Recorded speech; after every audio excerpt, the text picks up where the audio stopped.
ابھی آپ کو قومی اسمبلی لیے چلیں گے جہاں پر وفاقی وزیر اسد عمر اظہار خیال کر رہے ہیں، لیکن لیڈر آف اپوزیشن صاحب نے جو تقریر کی وہ اتنی تفصیل میں تھی کہ اگر میں اس کا جواب دینا شروع کر دوں اور اس میں تقریباً ہر نقطہ ہی ایسا تھا جس کے اوپر حقائق برعکس رکھے جا سکتے ہیں تو میں تو اگلے 2 دن صرف یہی تقریر کرتا رہوں گا۔ تو اس لیے میں صرف چند باتیں جو انہوں نے کہیں جو ریکارڈ کی درستگی کے لیے یا ہمارا نقطہ نظر سامنے رکھنے کے لیے ضروری ہیں کہ ان کے اوپر بات کی جائے، اور مختصر میں بات کروں گا ان چیزوں کے اوپر۔ سب سے پہلی چیز جی انہوں نے جو بڑی میرے دل کو لگی اور مجھے بڑی پسند آئی ان کی بات، انہوں نے کہا کہ حکمرانوں کا کام ہوتا ہے کہ یتیموں اور بیواؤں کا جو کمزور طبقے ہیں ان کا خیال کیا جائے۔ اس بات کی میں مکمل طور پہ تائید کرتا ہوں، اور اسی لیے مجھے فخر ہے کہ میں ایک ایسی پارٹی کا کارکن ہوں جس کے لیڈر نے حکومت میں آنے کے بعد نہیں، جس نے زندگی میں اپنی اتنی بیواؤں اور یتیموں کی شوکت خانم کے ذریعے، نول یونیورسٹی کے ذریعے، عمران خان فاؤنڈیشن کے ذریعے خدمت کی ہے کہ شاید کسی اور پاکستانی نے نہ کی ہو۔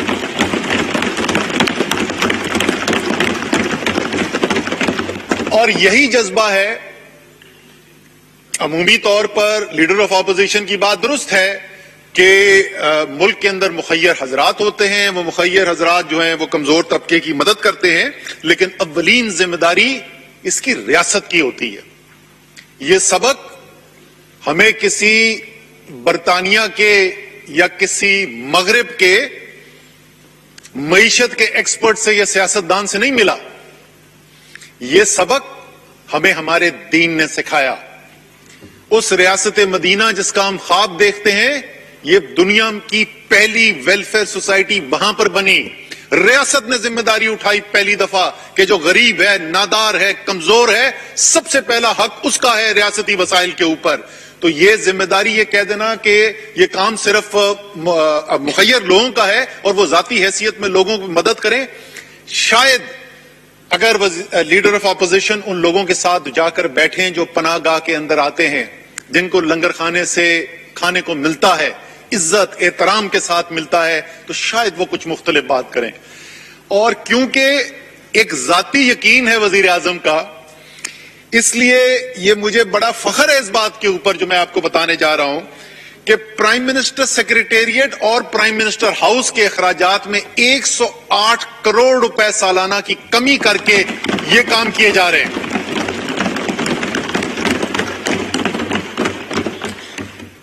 دوسری چیز جس کا انہوں نے بہت ذکر کیا اور بڑی تفصیل سے کیا، اور تقریباً میرے خیال میں تو 15-20 منٹ لیڈر آف اپوزیشن نے ڈینگی کی وقت میں انہوں نے کس طریقے سے ریسپانس کو لیڈ کیا تھا اس کا ذکر کیا اور اس کا موازنہ کیا۔ کووڈ جب آیا، کرونا جب آیا تو ہماری حکومت نے کیا کیا۔ بسد احترام لیڈر آف اپوزیشن کے کہ فرق اسی سے ظاہر ہے کہ لیڈر آف اپوزیشن کو اپنے ایوان کے اندر کھڑے ہو کر 20 منٹ تک یہ بتانا پڑا کہ انہوں نے ڈینگی کے وقت کیا کیا تھا۔ کورونا میں حکومت پاکستان نے جو کام کیا اسپیکر صاحب، اس کی گواہی کون دیتا ہے؟ لیری سامرز، امریکہ کا former finance minister, Barack Obama کا چیف اکنامک ایڈوائزر کہتا ہے کہ اگر امریکہ نے پاکستان کی طرح کورونا کا مقابلہ کیا ہوتا تو کھربوں ڈالر بچاتا امریکہ۔ بل گیٹس، دنیا کا کامیاب ترین بزنس مین، یہ کہتا ہے کہ پاکستان سے سیکھنا چاہیے، بھارت ناکام ہو گیا، پاکستان کامیاب ہوا اس دفاع کے اندر۔ عالمی صحت کا ادارہ ورلڈ ہیلتھ آرگنائزیشن کہتی ہے دنیا میں 5 ملک ہیں جن سے سیکھ سکتی ہے دنیا کہ کورونا کا دفاع کیسے کیا جاتا ہے، پاکستان ان 5 میں سے ایک ہے۔ ورلڈ اکنامک فورم کہتا ہے 7 ممالک ایسے ہیں جنہوں نے کورونا آنے کے بعد اپنی معیشت میں ایسے اقدامات کیے جو دنیا کے لیے مثال ہیں اور دنیا سیکھ سکتی ہے ان سے، اور پاکستان اس میں سے ایک ہے۔ میں یہ ساری ابھی آپ کو تھوڑی اور تفصیل آپ کو بتاؤں گا، لیکن یہ میں ذات کے لیے نہیں کہہ رہا. وہ تو یہ کہہ رہے تھے کہ اگر ہم ہوتے تو یہ اتنا اچھا ہم کام کرتے. ہم نہیں کہہ رہے خدا نخواستہ کہ یہ ہم کر رہے ہیں، یہ پاکستانی قوم نے کر کے دکھایا ہے. یہ پوری قوم کا ایفرٹ تھا اور ہر پاکستانی کو فخر ہونا چاہیے اس کے اوپر. تیسری ایک اور چیز انہوں نے کہی، بڑی دل کو لگی. شاید یہ ایک ایسا نقطہ تھا جو بنیاد بنی کہ کیوں میں اپنی زندگی میں اچھی بھلی زندگی گزار رہا تھا. عمران خان کے کہنے کے اوپر، ان کی دعوت کے اوپر سیاست کے اندر آیا، اور وہ بات انہوں نے یہ کی کہ مٹھی بھر لوگ نچوڑ کر اس ملک کی دولت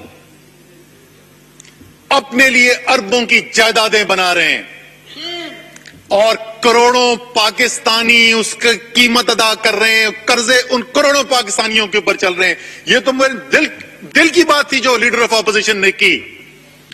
تو جب ہم بات کرتے ہیں کہ قوم کا پیسہ قوم کی امانت ہوتا ہے، اور اگر قوم کے پیسہ اور قوم پہ حکمرانی کرنے والے اپنی دولت اور جائیداد کا جواب دینے سے قاصر ہوں، جب لندن میں، پیرس میں، سوئٹزرلینڈ کے بینکوں میں، دبئی کے ٹاورز کے اندر پاکستان کے حکمرانوں کی جائیدادیں نظر آئیں، تو پاکستانی قوم کا حق بنتا ہے کہ وہ سوال پوچھیں یہ پیسہ کدھر سے آیا. یہ سوال پوچھنے سے کا دفاع یہ کہنا کہ جمہوریت کے لیے خطرہ پیدا ہو گیا نہیں ہے. اس کا دفاع نیازی نیب گٹھ جوڑ کے نعرے لگانا نہیں ہے. اس کا دفاع بڑا سادہ ہے. سپریم کورٹ آف پاکستان نے عمران خان کو بھی بلایا اور عمران خان سے کہا کہ اپنے اس اثاثے کا جواب دو. عمران خان سے 1983 میں جو لندن میں اپارٹمنٹ خریدا گیا تھا، جب وہ کوئی سیاست میں نہیں تھا، 1983 میں جواب دو یہ فلیٹ تم نے کیسے خریدا تھا. عمران خان نے اس کے جواب میں یہ نہیں کہا کہ میرے خلاف سازش ہو رہی ہے. اس نے یہ نہیں کہا کہ مجھے سوال کے پیچھے بوٹوں کی چاپ نظر آ رہی ہے، سنائی دے رہی ہے. وہ گئے اپنا ریکارڈ لے کے سپریم کورٹ کے سامنے رکھ دیا اور سپریم کورٹ نے گواہی دی کہ یہ شخص صادق بھی ہے اور امین بھی ہے.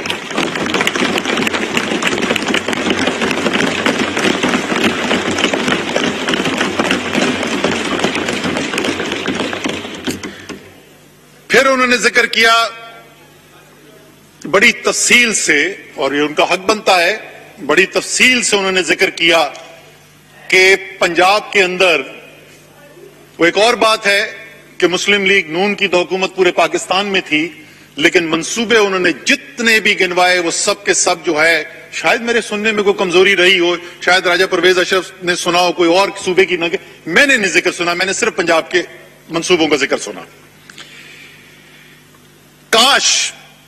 کاش وہ بھی یہ کرتے کہ جس طریقے سے عمران خان نے ان لوگوں کے لیے جو کینسر کا علاج رکھنے کی سکت نہیں رکھتے، جو امریکہ اور برطانیہ جا کر اپنا علاج نہیں کروا سکتے، ان کے لیے ایک پاکستان میں ایک ادارہ بنایا.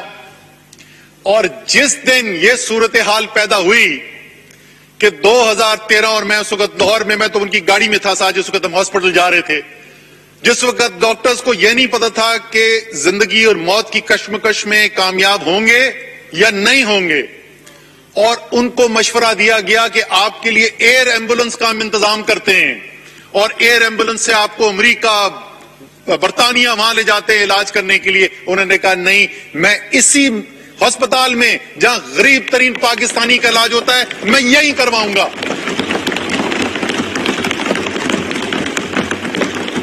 کاش ایک ہسپتال 3 دفعہ وفاق میں حکومت ہونے کے بعد، 4 دفعہ صوبے میں حکومت ہونے کے بعد، کاش ایک ہسپتال ایسا ہوتا کہ جب میاں صاحب کی صحت، ان کی پلیٹلیٹ کاؤنٹس میں پرابلم ہو رہا تھا، ان کی صحت کا مسئلہ تھا، کاش ایک ہسپتال پاکستان میں ہوتا. کیا میاں صاحب کہتے مجھے اس ہسپتال کے صحت میں جو کام کیا جا رہا ہے، جو علاج کیا جا رہا ہے، اس پہ یقین ہے، میں اس ہسپتال میں جاؤں گا، میں باہر ملک میں نہیں جاتا. کاش ایک ہسپتال ایسا بنا ہوتا. اسی کے ساتھ جڑی ہوئی بات گلا کیا انہوں نے لیڈر آف اپوزیشن نے کہ وزیر اعظم ہاؤس میں کم آتے ہیں. یہ میں پہلے بھی آن ریکارڈ کہہ چکا ہوں, میں وزیر اعظم کو بھی پتا ہے میری اس رائے کا, میرے خیال میں ان کو اس سے زیادہ آنا چاہیے ہاؤس میں. لیکن جناب وہ ہاؤس میں آتے ہیں, کم آتے ہیں. ہم یہ چاہتے ہیں کہ پاکستان کی جو دوسری سب سے بڑی پارٹی ہے اس کے جو قائد ہیں, وہ بہت بڑا سیاسی نام ہے, 3 دفعہ وزیر اعظم رہ چکے ہیں پاکستان کے. ہم چاہتے ہیں وہ بھی پاکستانیوں کے ساتھ زندگی گزاریں, ہم چاہتے ہیں وہ بھی ہمارے پاس آئیں, ہم ان سے کچھ سوال پوچھیں, ہو سکتا ہے ان سے کچھ سیکھنے کے لیے ہو. آپ کو وزیر اعظم کے پرائم منسٹر پارلیمنٹ ہاؤس میں آنے کی کمی کا گلہ ہے تو خدا را وہ پاکستان کے سابقہ وزیر اعظم جس کے آپ بھائی بھی ہیں, جس کے آپ ضمانتی تھے کہ یہ واپس آئیں گے, کاش آپ ان کو بھی یہ کہیں کہ کم سے کم پاکستان تو واپس آ جائیں.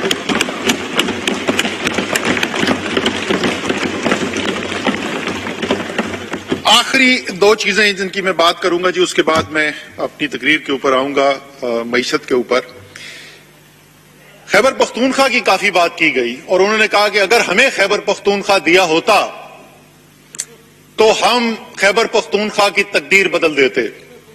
شاید لیڈر آف اپوزیشن کو یاد نہیں رہا یا انہوں نے کسی نے یاد نہیں دلایا, مسلم لیگ نون کی حکومت رہ چکی ہے خیبر پختونخوا میں, ANP کی بھی حکومت رہی ہے, JUI جماعت اسلامی کی بھی حکومت رہی ہے. خیبر پختونخوا کے عوام آزاد فیصلے کرنے والے عوام ہیں, ان کو کارکردگی پسند نہیں آتی تو وہ کسی کے نعروں کے پیچھے ووٹ نہیں ڈالتے. کارکردگی کرو گے تو ووٹ ملے گا, کارکردگی نہیں کرو گے تو باہر. میں کچھ تشبیہ دینے والا تھا, چلے میں وہ نہیں دیتا, غیر پارلیمانی ہو جائے گا, لیکن نہیں کر سکے کارکردگی, موقع ملا نہیں کر سکے کارکردگی. خیبر پختونخوا کے عوام نے باہر کر دیا, فارغ کر دیا. جب تحریک انصاف کی حکومت آئی تو یہی تقریریں اس وقت بھی ہوتی تھی, بڑے بڑے سیاسی تجزیہ کار پوچھتے تھے, ہمارے اچھے خیر خواہ پوچھتے تھے. 2.5 سال 3 سال گزر گیا, اسد مان جاؤ فارغ ہو گئے خیبر پختونخوا میں. اچھا بھائی, ہمیں تو عوام خیبر پختونخوا کے کچھ اور کہتے ہیں. مجھے یاد ہے ایک دفعہ میں بنی گالا تھا تو میں وزیر اعظم سے, خان صاحب کہتے تھے, خان صاحب سے بات کر رہا تھا تو میں نے کہا جی میں جو آواز جو آ رہی ہے نا خیبر پختونخوا سے, ورکر ہمارا ناراض ہے, کیونکہ ہم تو صرف میرٹ کی بات کرتے ہیں, ورکر ہمارا ناراض ہے, ووٹر خوش ہے. اور وہ ووٹر ایسا خوش ہوا کہ وہ ووٹر جس نے آج تک کسی حکومت کو دوبارہ الیکٹ نہیں کیا تھا, 2/3 اکثریت کے ساتھ اسی حکومت کو واپس لے کے آیا. سب لوگ ایوان میں بیٹھنے والے جمہوریت پر یقین رکھنے والے لوگ ہیں, ووٹ کو عزت دو کا نعرہ لگانے والے لوگ ہیں. تو میری درخواست یہ ہوگی, بڑی بسط احترام درخواست یہ ہوگی کہ خیبر پختونخوا کے عوام نے جو ووٹ ڈالا ہے اس کو عزت دیں اور مان جائیں یہ بات کہ جیسی کارکردگی خیبر پختونخوا کے اندر تحریک انصاف کی حکومت, پرویز خٹک کی حکومت نے کر کے دکھائی, ایسی خیبر پختونخوا کی تاریخ میں کبھی نہیں ہوا تھا. آخری چیز جی, LNG پلانٹس کے اوپر بڑی تفصیل سے بات کی گئی, بڑے ڈالر سینٹ اور یہ وہ بتائے گئے. میں عوام کے لیے آسان میں ٹیکنیکلٹی کے اندر نہیں جاتا, عوام سن رہے ہیں, ان کو ہم ٹیکنیکل چیزوں کے اندر نہیں گھماتے. بڑی سادہ سی بات ہے. اسپیکر صاحب مجھے یہ بتائیں کہ اگر یہ اتنے سستے پلانٹ, اتنے ایفیشنٹ پلانٹ تھے تو قانون کے اندر یہ ترمیم کیوں کرنی پڑی کہ چاہے اس پلانٹ سے, ان LNG پلانٹ سے بجلی سستی پیدا ہو یا مہنگی پیدا ہو. چلے میں تھوڑا سا 1 منٹ لگا دیتا ہوں. ایک نظام ہے ہمارے یہاں, اس کو کہتے ہیں میرٹ آرڈر. میرٹ آرڈر صرف سادہ سی بات یہ کرتا ہے کہ جو بھی آپ کا پلانٹ, بجلی کا کارخانہ جو بھی سب سے سستی بجلی بنائے گا, سب سے پہلے وہاں سے بجلی ترسیل کی جائے گی تاکہ پاکستان کے عوام کو سب سے سستی بجلی مل سکے, اور جو مہنگے ہوتے ہیں ان میں بعد میں باری آتی ہے. قانون کے اندر ترمیم کی گئی, قانون میں لکھا گیا کہ یہ LNG کے جو پلانٹس ہیں یہ مسٹ رن پلانٹ ہیں. مسٹ رن یعنی چاہے جتنا بھی مہنگا ہو آپ نے انہی کو چلانا ہے. اگر یہ اتنے ایفیشنٹ پلانٹ تھے تو یہ قانون میں ترمیم کی ضرورت کیا تھی؟ میں آپ کو بتاتا ہوں ترمیم میں کیوں ضرورت تھی. سر ہم نے وہ قانون بدل دیا ہے. ہم وہ بوجھ پاکستان کے عوام پر نہیں ڈالنے دیں گے. اس فیصلے کے اندر اگلے 2 سال کی ہم نے کیلکولیشن کرا کے دیکھی, 2.5 سال کی, ہاں عمر 2.5 سال کی کیلکولیشن کرا کے دیکھی. صرف 2.5 سال کے اندر پاکستان کے بجلی کے صارف کو ان مہنگے پلانٹ سے بجلی مجبوراً نہ خریدنے کی وجہ سے 140 ارب روپے کا فائدہ ہوگا. 140 ارب روپے یہ ٹیکہ لگ رہا تھا. وہ تھرمل ایفیشنسی کے بارے میں ہم سب ڈسکس کر سکتے ہیں, لیکن اس بات کا سادہ سوال کا جواب ضرور ہمیں چاہیے. اس کے بعد سر ہم آتے ہیں اپنی جو معیشت کے اوپر بات کرنے کے لیے. ایک بہت بڑا تفصیلی حصہ اس کے اندر یہ تھا کہ دودھ اور شہد کی نہریں بہہ رہی تھیں, چاروں طرف ہریالی تھی, پاکستان ترقی کی راہ پر تیزی سے چل رہا تھا. تو سب سے پہلے تو ایک اسپیکر صاحب چھوٹا سا واقعہ آپ کو میں بتاتا ہوں. یہ ہے بات آخری بجٹ کی. مسلم لیگ کی حکومت ختم ہونے میں ہفتے بچے ہیں. یہ شروع کی بات نہیں ہے, یہ ہفتے بچے ہیں. کیونکہ مکسی صاحب ہفتے بچے ہیں. اسد عمر اپوزیشن کے ایم این اے, ادھر پیچھے میں بیک بینچر ہوتا تھا, ادھر سے کھڑا ہوا ایک تقریر کی میں نے, اور میں نے کہا کہ معیشت کی یہ حالت ہے اور یہ ذخائر اتنی تیزی سے گر رہے ہیں زر مبادلہ کے کہ the Titanic is about to hit the iceberg. Titanic دنیا کی سب سے بڑی سمندری جہاز تھا جی. وہ سمندری جہاز اللہ تعالیٰ جو ہے غرور کو بڑی جلدی ڈبوتا ہے جی. تو انہوں نے کہا کہ یہ انسنکیبل ہے, یہ ڈوب ہی نہیں سکتا جہاز. تو پہلی سفر پہ وہ نکلا, آئس برگ کو اس نے ہٹ کیا, برفانی تودے کو, اور وہ ڈوب گیا. تو میں نے اسی کی مثال دی کہ پاکستان کی معیشت کی اس وقت یہ حالت ہے. یہ ہماری معیشت جو ہے وہ ٹائٹینک کی طرح برفانی تودے سے ٹکرا کے ڈوبنے والی ہے. سر ادھر ہی فلور پہ کھڑے ہوئے, یہیں پہ جہاں پہ میں کھڑا ہوں, اس وقت کے وزیر خزانہ جناب مفتاح اسماعیل, اور یقین رکھیے اسپیکر صاحب مفتاح اسماعیل کا تحریک انصاف سے کوئی تعلق نہیں. مفتاح اسماعیل صاحب نے کھڑے ہو کے کہا یہ ویڈیو موجود ہے, ٹی وی پہ دکھائی جا چکی ہے, بارہا دکھائی جا چکی ہے, اگر کسی کو کاپی چاہیے تو میں پھر دے دوں گا. یہ مسلم لیگ نون کی حکومت ختم ہونے میں ہفتے رہ گئے. انہوں نے کہا اسد صاحب ٹھیک بات کر رہے ہیں, لیکن اسد صاحب ٹائٹینک بہت بڑا جہاز ہوتا ہے, اس کی سمت بدلنے میں بھی ٹائم لگتا ہے. ہم کوشش کر رہے ہیں. یہ مسلم لیگ نون کے وزیر خارجہ ان کی حکومت ختم ہونے کے آخری ہفتوں میں بات کر رہے ہیں. اچھا, یہ مجھے جی بڑا زبردست انہوں نے عمر ایوب صاحب نے دیا. 9 فروری 2018 کا کارٹون ہے. یہ پاکستان کی معیشت جو ہے اس کا انجر پنجر نکلا ہوا ہے, بیچارہ وہ ڈھانچہ بنا ہوا ہے, پیچھے مشینیں لگی ہیں اس کو سانس دینے کے لیے, اوپر لکھا ہوا ہے IMF. یہ 9 فروری 2018 کا ہے. یہ ان کی حکومت ختم ہونے سے چند مہینہ پہلے کی بات ہے. عمران خان اس وقت وزیر اعظم نہیں تھے پاکستان کے, یہ اس وقت کی بات ہے. اب ذرا ٹھوس حقائق میں آپ کو ایک دو, مجھے پتا ہے یہ بڑے ناراض ہوتے, بولتے ہیں یار آگے دیکھو نا, لیکن جناب جب آپ پہلے کی بات کریں گے تو پھر جواب میں سننا پڑے گا. چھوٹی بات وزیر اسد عمر قومی اسمبلی میں اظہار خیال کر رہے ہیں اور کہتے ہیں کہ وزیر اعظم ہاؤس کے اخراجات کم کر کے ہم نے قوم کی خدمت کی ہے. لنگر خانے میں غریب لوگوں کو باعزت طریقے سے کھانا ملتا ہے. یہ گئے تاکہ لوگوں کو بے روزگار نہ کیا جائے اور ان کو تنخواہیں دی جا سکیں. ایک خصوصی چیز اسی وقت جو ہوئی, وزیر اعظم پاکستان نے, انہوں نے ہم سے پوچھا کہ یہ بتاؤ کہ سب سے زیادہ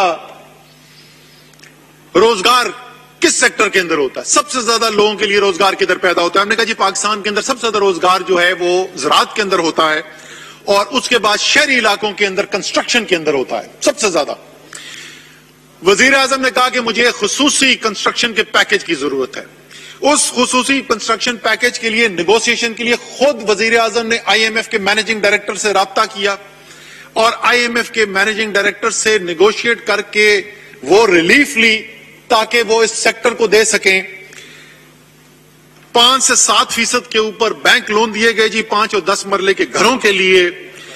1 لاکھ گھروں کے اوپر 3 لاکھ روپے فی یونٹ جو ہے اس کی سبسڈی دی گئی. بینکوں کو ڈائریکشن دی گئی کہ تقریباً 330 ارب روپے کے یہ کم قرض, سود والے جو قرضے ہیں وہ ان کو دیے گئے. جو کنسٹرکشن سیکٹر میں تعمیر کرتی ہیں کمپنی, ان کے لیے فکس ٹیکس ریجیم لائی گئی, اور وہ کنسٹرکشن سے ریلیٹڈ جو سامان استعمال ہوتا ہے سیمنٹ اور سریے کے علاوہ باقی سب کو ودہولڈنگ ٹیکس سے ریلیف دی گئی. نتیجہ کیا نکلا؟ نتیجہ یہ نکلا کہ یہ وہ سیکٹر جس سے 30 سے 40 انڈسٹریز افیکٹ ہوتی ہیں, جس سے سب سے زیادہ روزگار پیدا ہوتا ہے, 8.5% سالانہ کی ریٹ سے اس سال کووڈ کے باوجود اس کے اندر ہم نے گروتھ دیکھی ہے. اور نہ صرف یہ پیکج نیگوشیٹ کیا, وزیر اعظم خود اس کو فالو اپ کرتے ہیں, خود میٹنگز کرتے ہیں, سارے صوبے وہاں پہ بیٹھتے ہیں, نیشنل کمانڈ کاؤنسل بنائی ہوئی ہے کنسٹرکشن کے لیے, اور خود وزیر اعظم جو جہاں پر بھی کہیں پہ مشکل آتی ہے اس کے اندر انٹروین کرتے ہیں. اور کیوں کرتے ہیں؟ صرف اس لیے کہ میرا دیہڑی دار جو ہے, میرا غریب جو ہے, اس کو اس کے اندر روزگار ملتا ہے. تو اس لیے وزیر اعظم خود اس کام کو لیڈ کر رہے ہیں, اور کامیابی کر کے دکھائیے آپ کو. جب جیسے میں نے کہا کہ بڑی صنعتیں 30 سے 40% صنعتیں جو ہیں وہ کنسٹرکشن سے لنکڈ ہوتی ہیں, جو بڑی صنعتیں مجموعی طور پہ لارج اسکیل مینوفیکچرنگ جس کو کہا جاتا ہے. آپ کو خوشی ہوگی اسپیکر صاحب کے اس کورونا کے باوجود جولائی سے اپریل تک کے اعداد و شمار جو آئے ہیں 12.8% اضافہ ہوا ہے ہماری لارج اسکیل مینوفیکچرنگ کے اندر.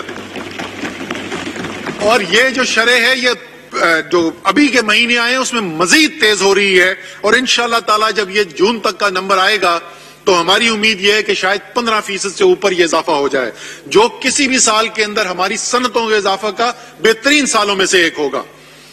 بجلی کی کنزمپشن, اس سے پتہ چلتا ہے کہ صنعت چل رہی ہے کہ نہیں چل رہی. جناب اسپیکر, جولائی سے مارچ تک جو ہے وہ مجموعی طور پہ تقریباً 9% اضافہ ہوا ہے بجلی کی کھپت کے اندر. نومبر سے مارچ, کیونکہ نومبر کے اندر ایک اسپیشل پیکج لے کے آئے پاکستان کے صنعت کار کے لیے تاکہ معیشت کا پہیہ چلے, صنعت چلے, روزگار ملے ہمارے مزدور کو. اور نومبر میں جب سے وہ پیکج لے کے آئے ہیں, نومبر کے بعد سے جو شرح ہے اس کی بجلی کی کھپت کی صنعت کے لیے اس میں 15% کا اضافہ ہوا ہے, اور انشاءاللہ تعالی اس میں بھی اور آگے تیزی آ رہی ہے. ایکسپورٹس, بڑی انہوں نے خوبصورت بات کی لیڈر آف اپوزیشن نے, بیگرز کانٹ بی چوزرز. بالکل درست بات ہے سر. بیگر بنتے کیسے ہیں اسپیکر صاحب؟ بیگر بنتے ہیں جب آپ کے بیرونی خسارے وہ ہوں جیسے میں نے جن کا ذکر کیا. جب جو 2 ارب ڈالر مہینے کے خسارے ہوں گے تو آپ کشکول اٹھا کے پھریں گے. اس کا حل کیا ہے؟ اس کا حل ہے کہ آپ آمدنی بنائیں. آمدنی کے ہمارے 2 بڑے ذریعے ہیں, ایک ایکسپورٹ ہے, دوسری جو ترسیل زر ہے جو باہر سے پاکستانی بیچتے ہیں. دونوں کی کہانی سن لیں. ایکسپورٹ کے اندر جو مسلم لیگ نون نے ایک نیا ریکارڈ قائم کیا, 2013 میں جتنی ان کو ایکسپورٹ ملی 2018 میں 5 سال بعد اس سے کم یہ ایکسپورٹ چھوڑ کے گئے. یہ پاکستان کی تاریخ میں نہیں ہوا تھا. یعنی کس چیز کے لیے انہوں نے گراؤنڈ تیار کیا؟ بیگرز کانٹ بی چوزرز کے لیے. بیگر بنانے کے لیے پاکستان کو ایکسپورٹ انڈسٹری بٹھا دی, امپورٹس بڑھتی چلی گئی, بیرونی خسارے بڑھتے چلے گئے.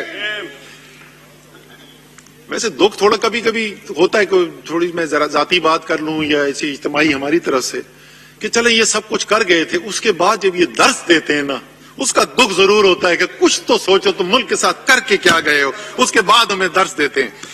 پھر جناب اس سال کیا ہو رہا ہے؟ اس سال جناب جولائی سے مئی کے مہینے تک ہماری جو ایکسپورٹس ہیں اس کے اندر 14% اضافہ ہے. یہ پچھلے 11 سال کے بعد بہترین پرفارمنس ہے پاکستان کی ایکسپورٹ کی. اور رزاق داؤد صاحب سے اس دن بات ہو رہی تھی, انشاءاللہ تعالیٰ آپ کو اگلا سال اس سے بھی بہتر نظر آئے گا. دوسرا ترسیل زر, جو بیرون ملک پاکستانی ہے وہ پاکستان سے عشق کرتا ہے اور اس کو عمران خان کے اوپر اعتماد ہے.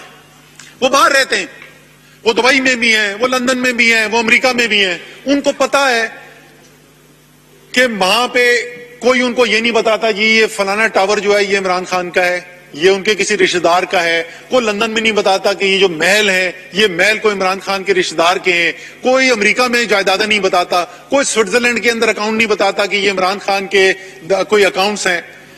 اس لیے لوگ وہ بیرون ملک پاکستانی جو پاکستان سے عشق کرتے ہیں وہ سمجھتے ہیں کہ ایک دیانتدار سچا لیڈر ملا ہے پاکستان کو, پاکستان پر اعتماد بڑھا ہوا ہے. اور اس کا نتیجہ کیا ہے؟ اور اس کا نتیجہ یہ ہے